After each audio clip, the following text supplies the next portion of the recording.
Thursday, January 21, 2021 in Cameroon. This is The Brief, live on My Media Prime Television, your favorite program dedicated to the review of striking headlines in the papers. The program is interactive, is bilingual. We always have with us a guest to dig several layers beneath the striking headlines in the papers with us in the studio. AUDRE ZATSA is also around as usual to keep you glued to your television set. Bonjour Audrey. Good morning, LASHA Kingsley. Welcome once again. Thank you very much. Beautiful Thursday morning in Douala. Exactement. Bonjour à vous, mesdames, messieurs. Merci d'honorer notre rendez-vous habituel.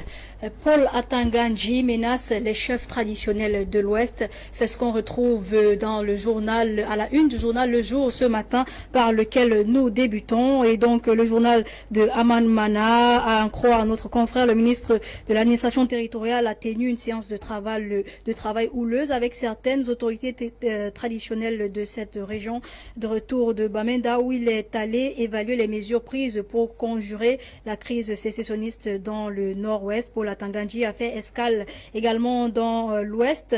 Il a tenu une réunion restreinte avec les préfets des 8 départements, mais avant, dans la matinée, il a eu une séance de travail avec environ 60 chefs supérieurs de premier et deuxième degré de la région, dont le sultan roi des Bamoun, Ibrahim Mbombo Njoya, et Jean Rameau Sokodjou de Bamenjou. Parmi les figures les plus marquantes, les conclusions de ces travaux sont à lire dans les pages de Le Jour ce jour.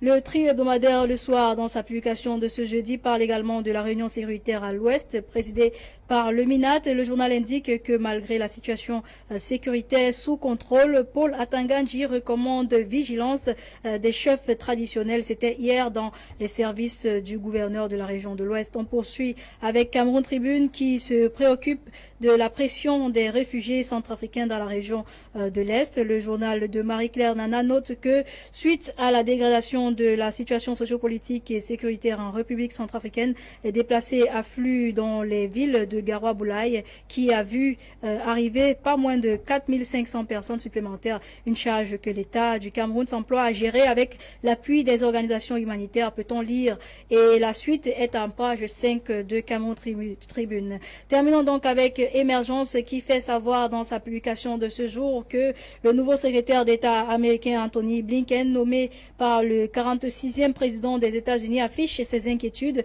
Il a dit partager les préoccupations sur le Cameroun, particulièrement ce qui concerne la violence dirigée contre la population anglophone.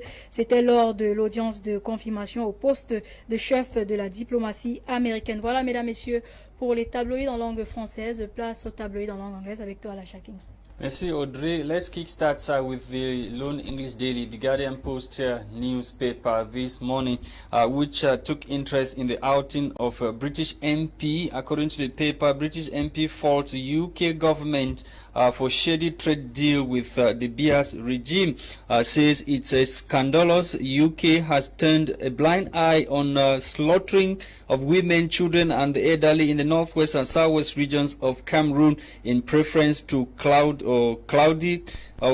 trade agreement between the two countries. She insists that move is a slap in the face of a recent U.S. Congress resolution calling for urgent international action to end the Anglophone crisis in the northwest and southwest regions of Cameroon. You can get details of that story on page 3 of this edition of the Guardian Post newspaper. The Guardian Post revisits the visit of Minister Paul Atanganji to the west region of Cameroon.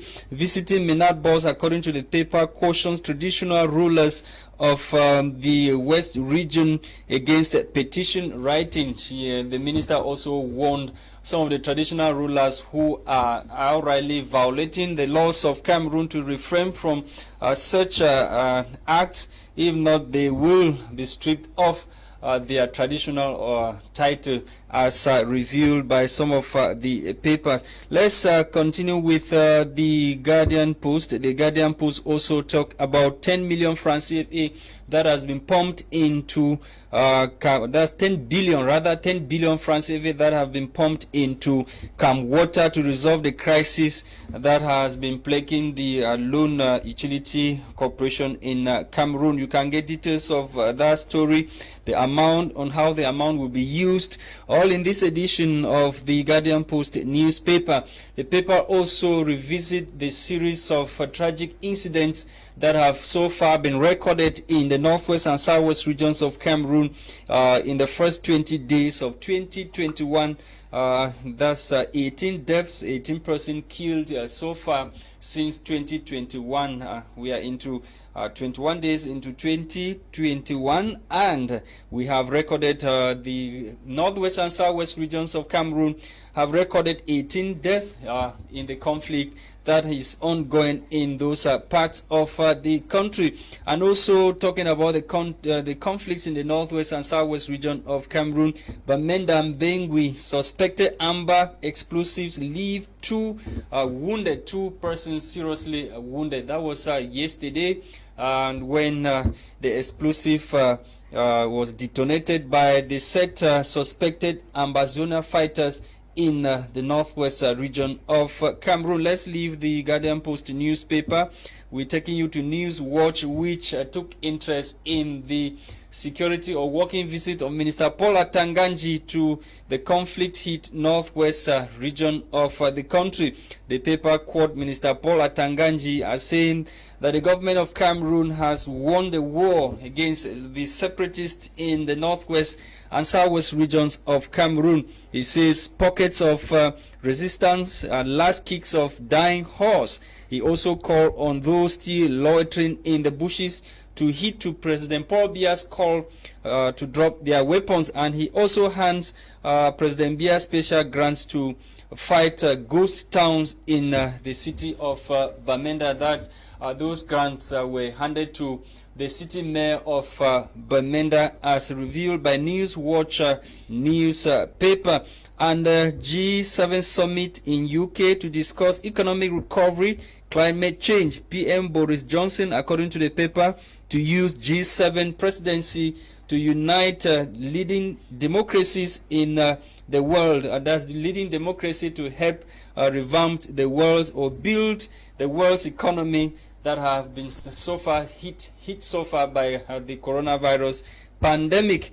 Let's end with the Sun newspaper, the Sun, which dedicates its front page this morning to the inauguration of the new administration in the United States of America, talking about new day in America, new day in the world. Joe Biden sworn in as the 46th president of the United States of America, and Kamala Harris becomes first woman of color as vice president of the United States of America. We are back in the studio to continue with the discussions, and this morning we are receiving AKWEN, who is a political analyst. Good morning, madam, and welcome once again.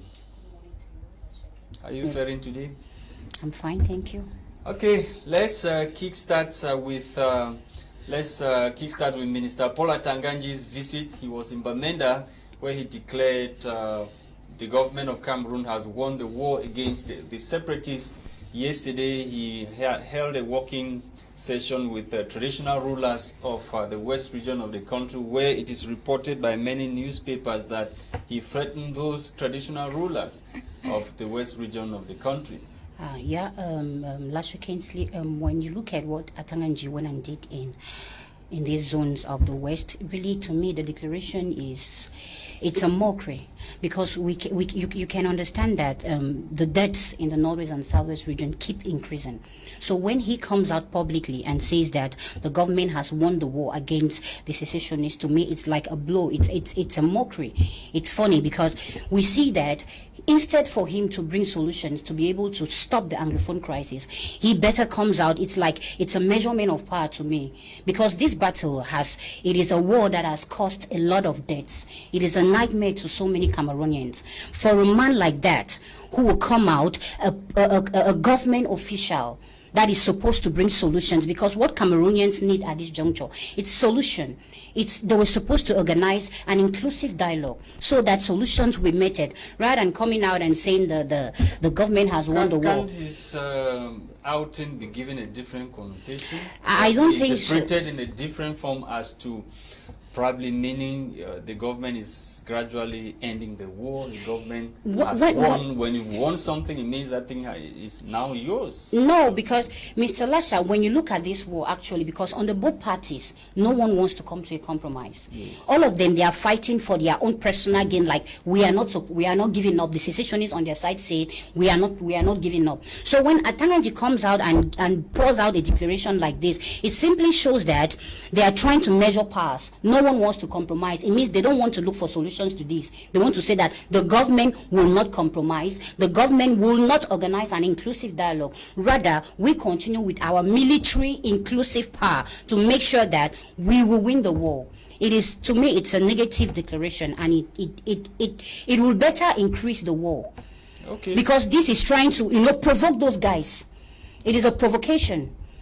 It is a provocation to me. It is not a positive declaration, according to me. Comment comprendre? On a beaucoup de personnes qui se posent la question de savoir, par exemple, Paul Atanganji qui fait une sortie en disant, par exemple, qu'il y a des chefs traditionnels dans le nord-ouest qui ont décidé ou qui collaborent en ce moment même avec le gouvernement pour faire en sorte que ces séparatistes-là soient arrêtés.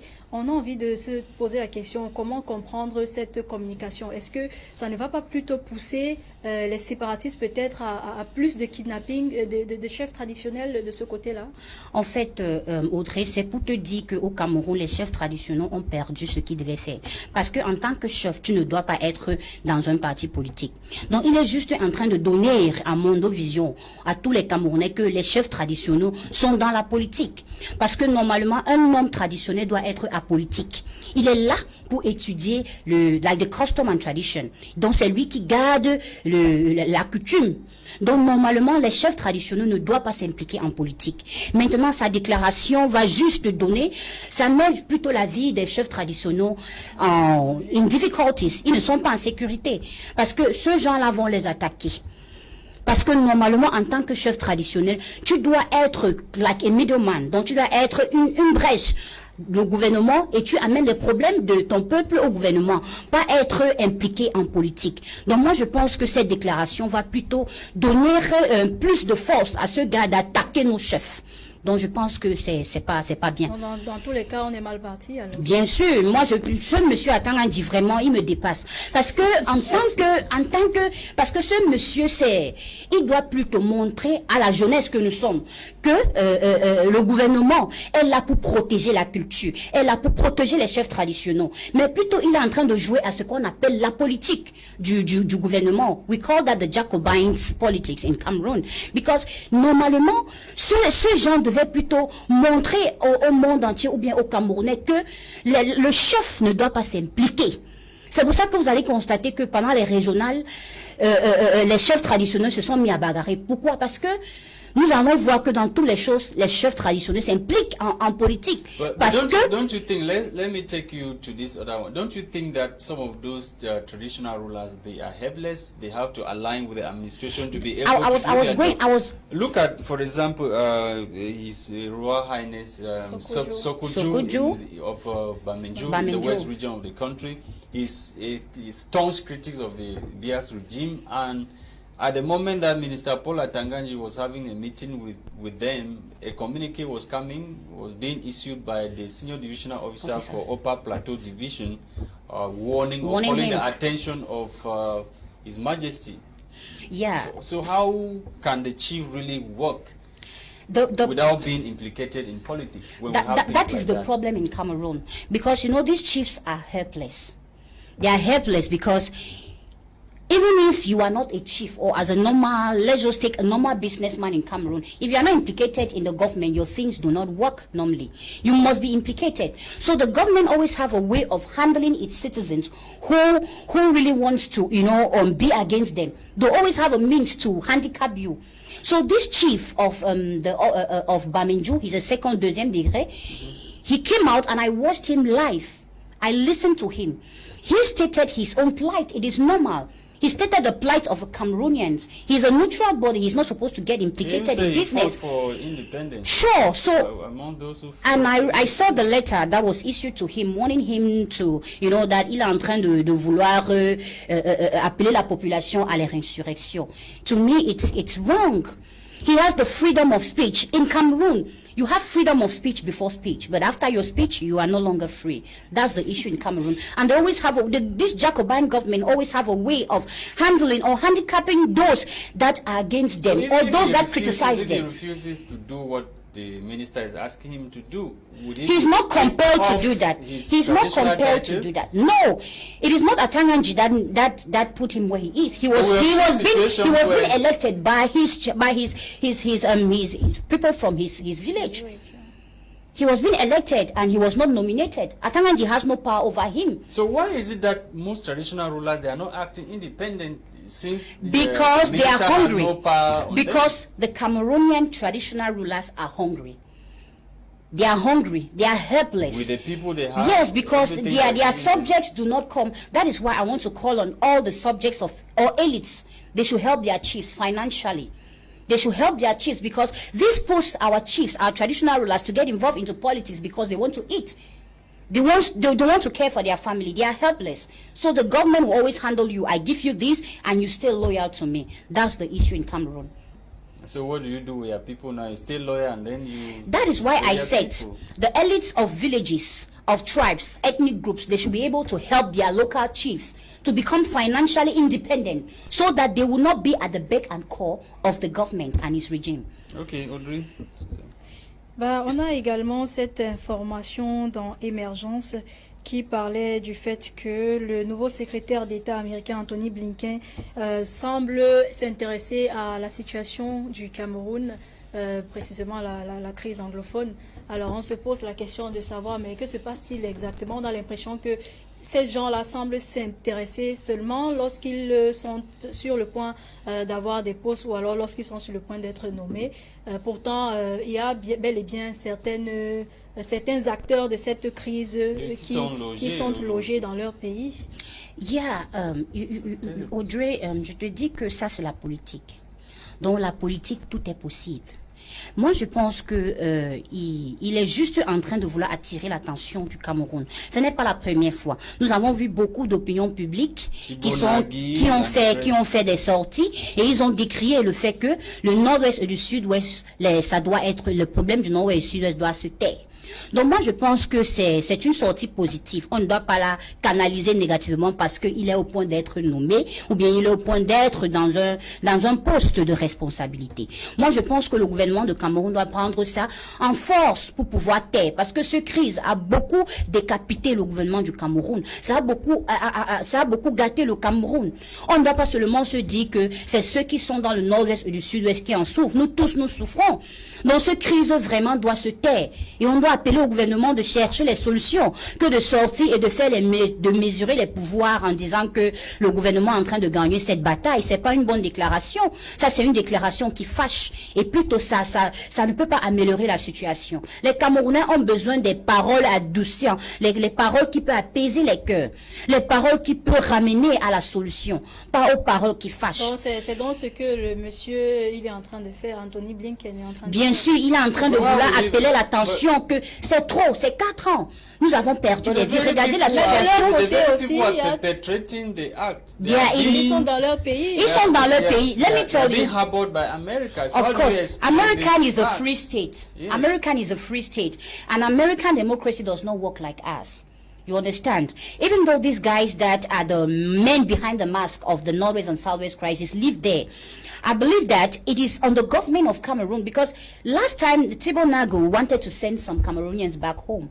What happened? Did the Cameroon government align with them? They stayed quiet. They did not say anything. It means the Cameroon government too do not want solutions. Because if I know that those that are perpetrating the act are in your country, I will write to whosoever is supposed to listen or who has the responsibility. I will write, make noise, send these guys. Has the Cameroon government ever done that? No. So what can we understand by this? Do we have some Cameroonians, some of the Cameroon government implicated in this? I cannot say that there are some Cameroon government officials who are implicated because I have no proof.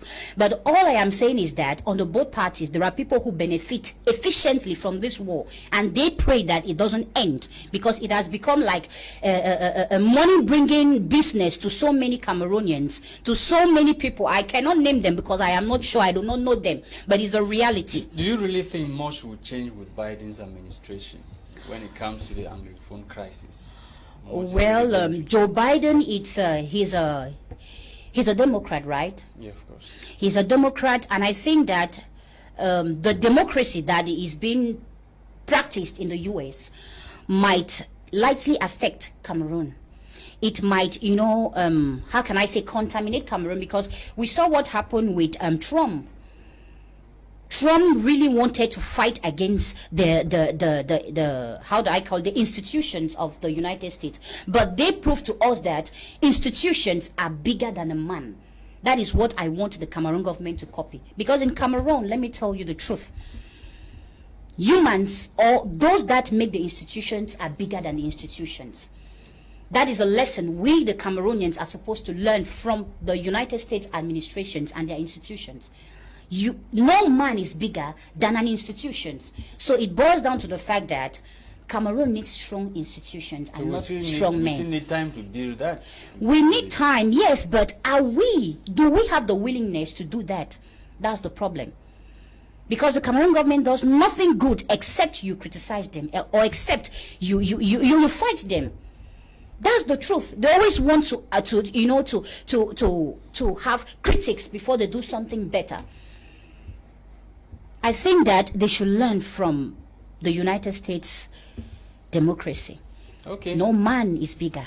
AKWEN, thank you so much for coming. We've gradually come to the end of the program. It's my pleasure, LASHA. You always welcome you anytime you have time. You always stop by. My pleasure. Thank you for coming. Thank you, LASHA. Thank you, Audrey.